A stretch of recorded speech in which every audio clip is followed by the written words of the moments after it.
bueno, ¿cómo te fue? ¿Cuánto tiempo hablaste? Y básicamente, ¿qué dijiste? Bueno, pudimos comprobar el mal desempeño por el cual acusamos a los jueces Horacio Rosati, Carlos Rosenkrantz, Juan Carlos Maqueda y Ricardo Lorenzetti, en el caso de la coparticipación federal, en ese fallo, donde no fuimos al contenido del fallo, sino fuimos a hechos graves, gravísimos, que fue en un tema de coparticipación, no convocar a los gobernadores, que son los agentes naturales del Estado federal, según dice la Constitución, y presentamos el pedido de 15 gobernadores que pidieron ser amigos del tribunal, amigos curiae. Pudimos demostrar acciones delictuales de Rosati, pudimos demostrar que tomaron por asalto primero la Corte en una mayoría irregular cuando lo designan a Rosati presidente de la Corte, porque jamás se podrían haber votado Rosati y Rosenkrantz presidente y vicepresidente de la Corte, que fue el puntapié ¿por qué no podían? para asaltar el Consejo de la Magistratura. ¿Por qué no se podía? No podían porque ya en el año 2000, Pablo, lo habían hecho Nazareno y Moliné O'Connor, y fue causal de pedido de juicio político el hecho de autovotarse por parte de Elisa Carrió.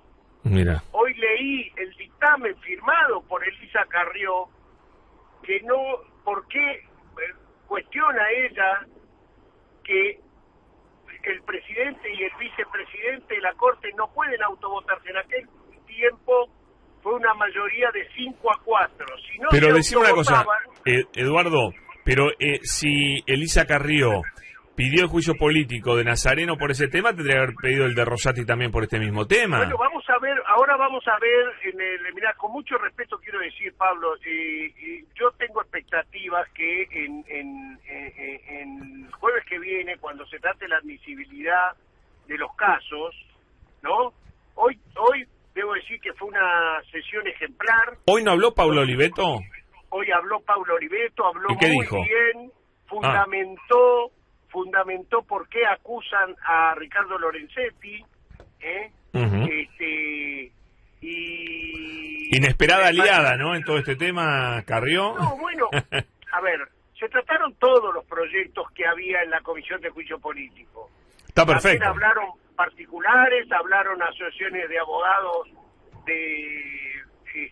muy prestigiosas, donde estuvo Nora Cortina en una de las asociaciones de derechos humanos de los Estados americanos, habló una particular damnificada, Patricia Izaza. Sí, la hemos entrevistado. Que fue torturada, que fue vejada, y Rosati contrató a su vejador, a su violador, y ella lo fue a ver a Rosati y le contó el caso, y nada le importó, y después resulta que el intendente que lo sucede a Rosati es el que lo tiene que echar. Sí, no, una vergüenza. Preso, condenado por lesa humanidad. Totalmente, es gravísimo. No, la entrevistamos y es fuertísima la historia, fuertísima. Muy, muy fuerte. Digo inesperada aliada, Carrió, porque en tren de... a veces no hay problema en tirar para el mismo lado con una opositora recalcitrante como Elisa Carrió, pero bueno, en este caso hay una identidad de objetivos, bueno, qué sé yo, eso no tiene nada de malo. Bueno, mirá, yo debo decir que yo tomo como argumento para impugnar lo actuado por la Corte, primero en la autovotación para ser presidente y vicepresidente Rosati y Rosenkrantz, de la propia Corte, porque vos sabés que había solo 3 votos. No quiso participar de esa votación ni Lorenzetti ni Jayton de Lonasco. Es verdad. Las mayorías válidas en la Corte Suprema de Justicia solamente son si hay 3 votos.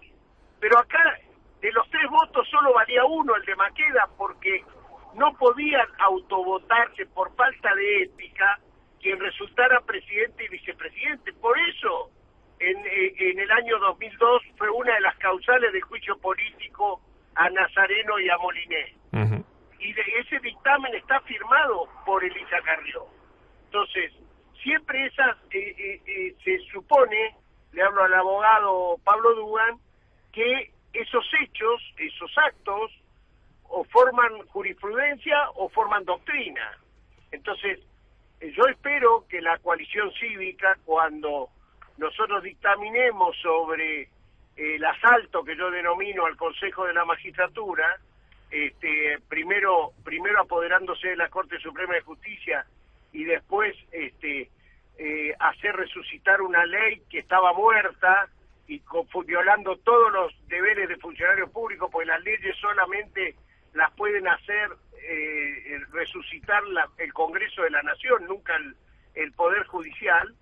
Pero esa ley que resucitaron era la que le servía para erigirse presidente de la Corte Suprema, porque ni siquiera el reclamo del Colegio de Montevideo, el Colegio de la Ciudad de Buenos Aires, estaba planteado sobre ese punto de la presidencia del Consejo de la Magistratura.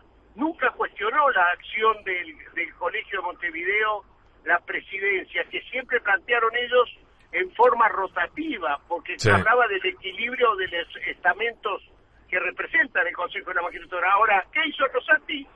Se resucitó esta ley porque esta ley había un artículo que lo hacía presidente del Consejo de la Magistratura en forma permanente.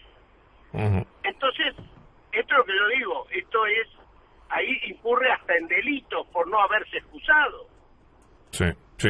No, esto para que la gente tenga claro que acá no se acusa a nadie por el contenido de sus sentencias, sino por cosas gravísimas que son, bueno, claramente las que vos acabas de nombrar. ¿Cómo sigue esto? Bueno, esto sigue que hoy con todo lo... Primero quiero decir como resultado de estas dos audiencias de la Comisión de Juicio Político, hoy fueron a ratificar todos los que tenían proyectos presentados, a ratificar el pedido de juicio político a integrantes de la Corte Suprema de Justicia. No faltó nadie. Bien. Entonces, eso es muy importante. Gente que piensa como yo y gente que no piensa para nada como yo. Entonces, por eso fue muy importante también como forma de que empezara la diputada Oliveto a acusar. Y en eso yo valoro mucho esa actitud de la coalición cívica. Esperamos la misma coherencia ahora en los dictámenes, cuando tengamos que resolver con prueba la acusación de cada uno de nosotros.